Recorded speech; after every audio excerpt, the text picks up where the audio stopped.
Hi, I'm Kai-leé Berke, CEO here at Teaching Strategies. I spend a lot of time talking with folks about observation-based assessment.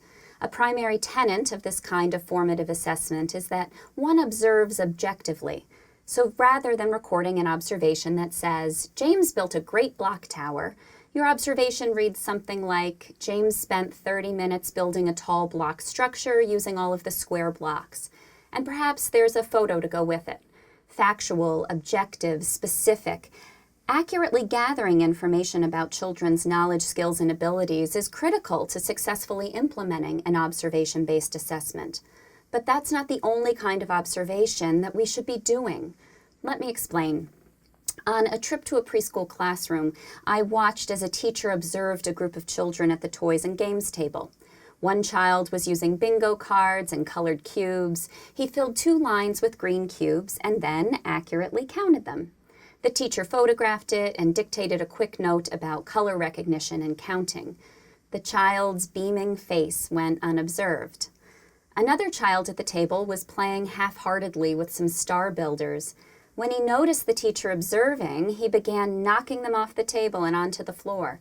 The teacher made a quick note about following limits and expectations, and then she gently reminded him of the class rule about taking care of materials and supported him to clean up.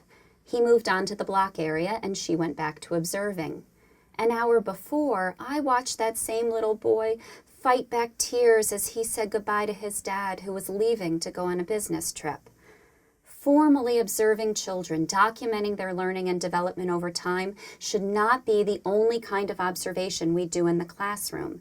There is a time and a place and a purpose for factual, objective observation.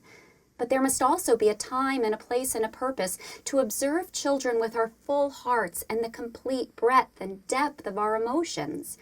It's only when you bring love and empathy and caring into your observations of young children that you can truly know them. You can relish in the joy of their accomplishments, celebrating all of their hard work on that block tower. You can feel the sadness of their loss, reflecting it in the tone of your voice when you hold them after a difficult goodbye with their dad. You can feel the sting of being excluded, talking through a conflict on the playground where they weren't invited to join a group game, and you can draw on that emotional understanding in your future interactions with them.